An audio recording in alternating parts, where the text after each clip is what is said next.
shout such faith.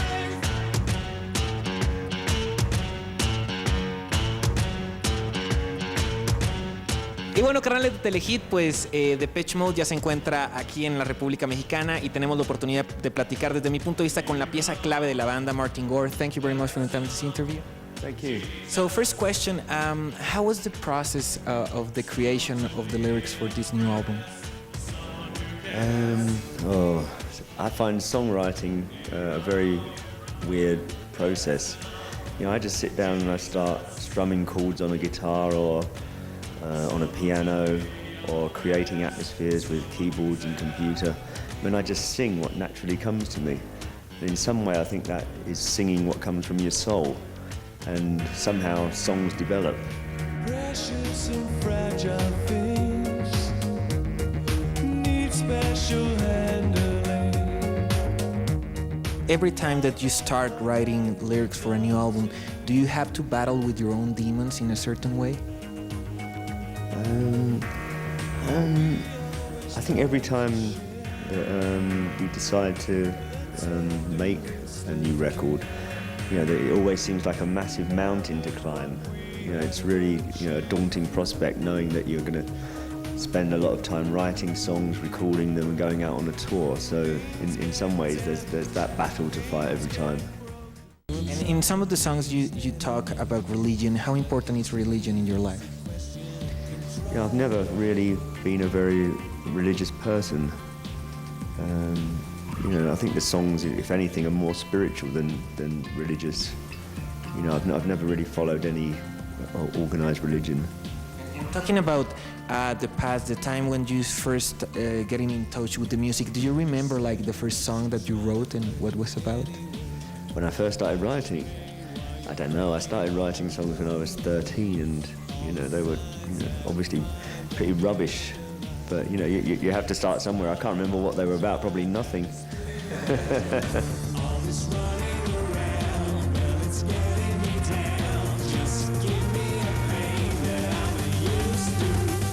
And what about the first time that you saw Dave sing? How was the approach? Well, originally we were a three-piece band. You know, it was me, Vince and Andy, and Dave came along to one of our rehearsals and just started singing at the end. You know, we were doing a cover of David Bowie's Heroes, and you know, we were sort of half looking for a singer anyway, so it seemed like a good idea to get Dave to you know, take over the role as lead singer. You know, I don't think Vince was really a front man. During all your work with Depeche Mode, you have the opportunity to work with a really great artist that is Anton Corbijn. Can you describe your experience to work with him? Yeah, we wanted to work with Anton. Well, we did actually work with Anton very, very early on.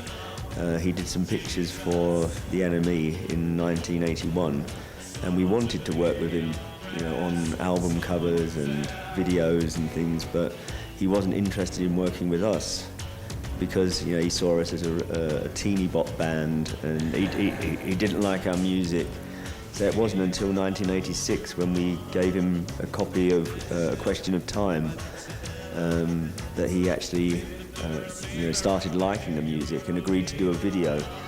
And you know, we got on with him very well during the making of that video, and you know, we've continued to have a relationship with him ever since, which is, you know, 20 years now.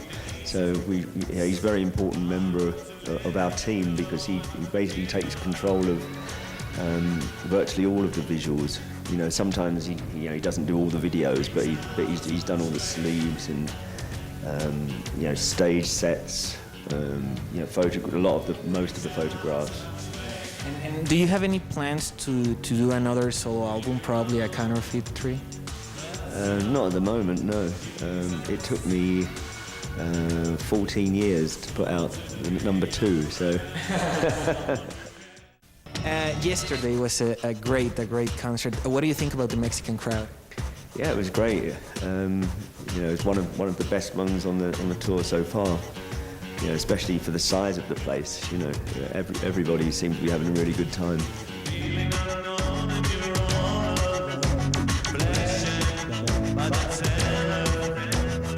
after this album, what's next for Depeche Mode? Are you trying to, or are you starting working with new lyrics?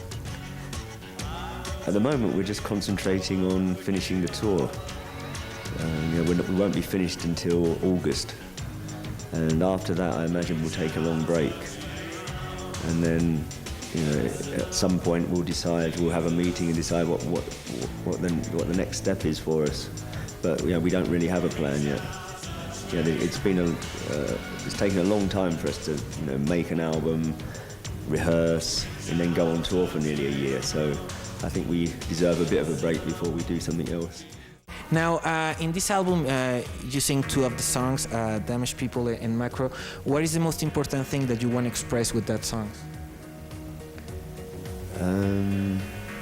I think it doesn't matter if it's me singing or if it's Dave singing. I think it's just all about capturing, emotion and, some sort of passion.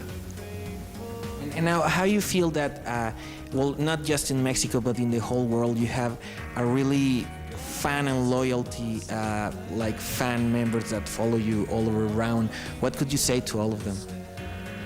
Well, apart from the fact that they're crazy. Why? No, it's amazing. We have a very, very loyal fan base, and people do travel around. Some people come to like 30, 40, 50 concerts on a tour. I don't know how they do that. Personally, I couldn't do it, but they are. Very. It's more of a way of life for them than just the music.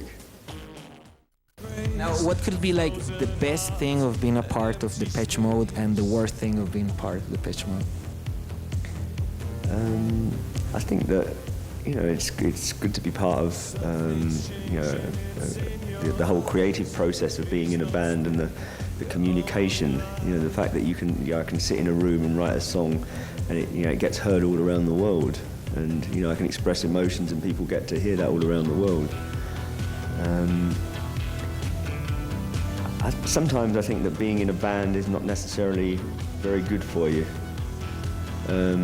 We've had lots of problems over the years, and I think lots of bands go through problems with drinking too much or drugs or whatever, and I think that I don't know why, but bands seem to be particularly attracted to that. It seems to be part of the whole process.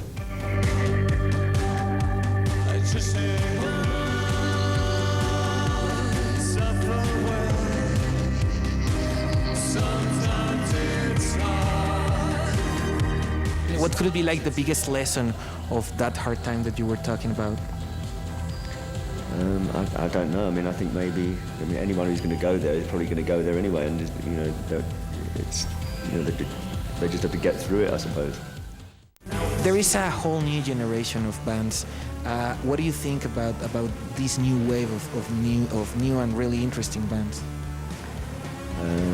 Like who?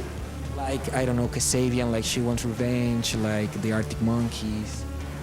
Yeah, there's a lot of new bands around. Some of them I think are really good. Some of them I don't like so much. Now, do you have any plans to work with another bands, like as a producer or as a creative something? No, I've never really been too interested in doing that because while Depeche Mode still exists, we don't really have that much time off. I think people imagine that we have, like years just sitting at home doing nothing. But, whenever we have breaks, it's nice for us to actually not get involved in music and spend time with our families.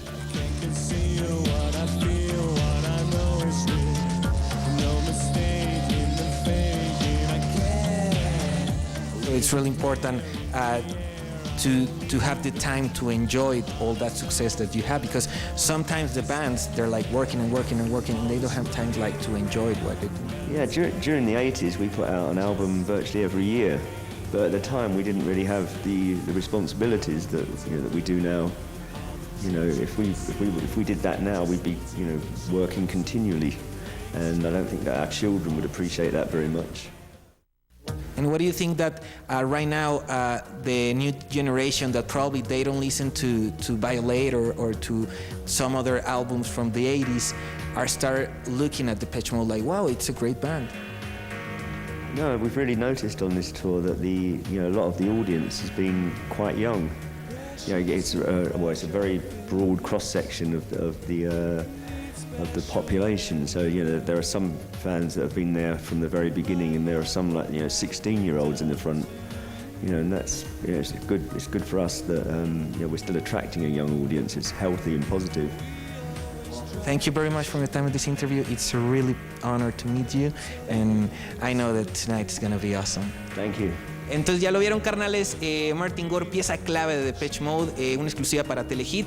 No le cambien, continuamos con más.